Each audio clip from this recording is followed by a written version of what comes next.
एक तरफ प्रदेश के अंदर आप देख रहे होंगे कानून व्यवस्था की बेहतर स्थिति, और मैं फिर इस बारे में कह देना चाहता हूं कि अपराध और अपराधियों के प्रति सरकार की जीरो टॉलरेंस की नीति रहेगी। सरकार किसी भी व्यक्ति को जो समाज के सौहार्द को बिगाड़ने का कार्य करेगा, गरीब का, व्यापारी का, बहन बेटियों के लिए खतरा बनेगा, तो उसके लिए हमारी पुलिस खतरा जरूर बन जाएगी, उसका जीना हराम जरूर कर देंगे।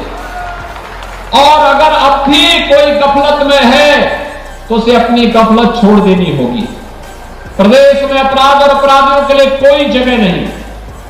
प्रदेश विकास की जिस राह को पकड़ा है, अपने युवाओं के उत्थान के लिए, महिलाओं की सुरक्षा और उनके स्वावलंबन के लिए, अन्नदाता किसानों के विकास के लिए, समाज के प्रत्येक तबके तक शासन की योजनाओं का लाभ पहुंचा करके उनके जीवन में व्यापक परिवर्तन करने के जिन संकल्पों के साथ सरकार आगे बढ़ी है, डबल इंजन की सरकार का लाभ समाज के प्रत्येक तबके को बिना भेदभाव के प्राप्त हो रहा है। आजादी के अमृत महोत्सव वर्ष में इससे बड़ा कार्य क्या हो सकता है कि गरीब घर में पैदा हुए रामचंद्र विद्यार्थी जैसे स्वतंत्रता संग्राम सेनानियों का स्मरण यह देश कर रहा है, प्रदेश कर रहा है, उनका स्मारक देवरिया में भव्य रूप से बनकर के तैयार हुआ है।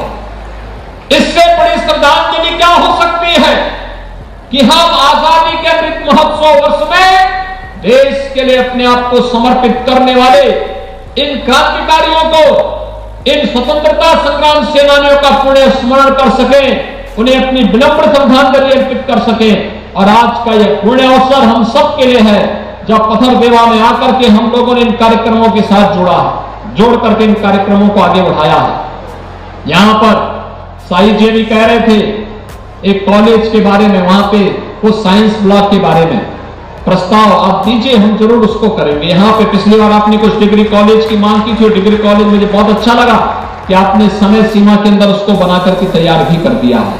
अब जल्दी से उसमें प्रयास होना चाहिए कि पठन पाठन का माहौल हो, नई शिक्षा नीति के तहत वहां पर कार्यक्रम आगे बढ़े और राष्ट्रीय शिक्षा नीति को लागू करते हुए देवरिया जनपद के और पथरदेवा क्षेत्र के नौजवानों को उच्च शिक्षा की उत्तम व्यवस्था का केंद्र वहां पर विकसित हो सके, इस दिशा में हम सबको प्रयास करना होगा।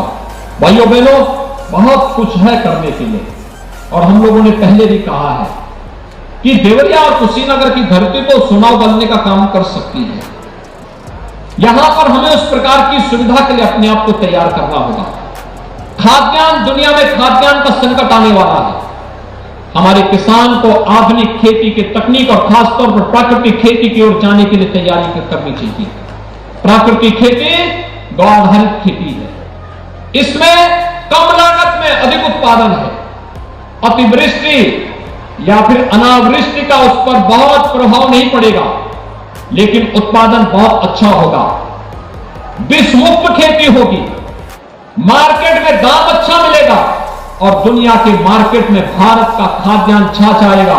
और दुनिया के मार्केट में अगर यहां का चावल, यहां का गेहूं, यहां का तिलहन, यहां का दलहन, यहां की सब्जी, यहां का फल अगर जाता है तो एक्सपोर्ट करने के बाद जो आमदनी होगी वो देश की तो आमदनी होगी। किसान भी यहां पर आर्थिक रूप से समुन्नत होगा, मजबूत होगा। उस दिशा में हमें प्रयास करने होंगे, एफपीओ के गठन करने होंगे, उस दिशा में प्रशिक्षण देना होगा, उसको तेज करना होगा। कृषि विभाग ने इस दिशा में बेहतर कार्य आगे बढ़ाया है और उसके लिए आवश्यकता पड़ती है अच्छे सेंटर ऑफ एक्सीलेंस की स्थापना का, उसके लिए आवश्यकता पड़ती है तो नए विश्वविद्यालयों के निर्माण का, क्योंकि राष्ट्रीय शिक्षा नीति में हर जनपद में एक विश्वविद्यालय भी बनना है और उन विश्वविद्यालयों की स्थापना की दिशा में भी हमें प्रयास करना चाहिए। अब आवश्यक नहीं कि हम किसी एक विषय को लेकर के विश्वविद्यालय बनाएं, अब तो हर विश्वविद्यालयों में हर प्रकार के पाठ्यक्रम एक साथ भी प्रारंभ हो सकते हैं और उन कार्यक्रमों को एक साथ आगे बढ़ा करके हम लोग अपने नौजवान के सामने देश और दुनिया के लिए अनेक अवसर प्रदान कर सकते हैं। स्किल डेवलपमेंट उसमें एक क्षेत्र हो सकता है, खाद्यान्न उत्पादन में अच्छी तकनीक के माध्यम से आगे बढ़ाने का कार्य हो सकता है। पशुपालन के माध्यम से उन्नत किस्म का भारतीय नस्ल के गोवंश और भैंसों की अच्छी किस्मों को आगे बढ़ा करके उसके माध्यम से भी हम दुग्ध उत्पादन में किसान की आमदनी को कई गुना बढ़ाने का कार्य कर सकते हैं। मुझे पूरा विश्वास है आप इस प्रदर्शनी से प्रेरणा लेंगे और इसके माध्यम से बहुत कुछ आपने किया भी होगा। जो आपने किया है आप बताएंगे कृषि विभाग को, जो आप में कमी है वह कृषि विभाग आपको सहयोग करेगा और आप देखेंगे एक साथ मिलकर के व्यवस्था आगे बढ़ेगी। आज के इस अवसर पर मैं एक बार फिर से देवरिया जनपद को विधानसभा चुनाव में सहयोग करने के लिए सातों की सातों सीटें भारतीय जनता पार्टी की झोली में डालने के लिए हृदय से आभार व्यक्त करता हूं।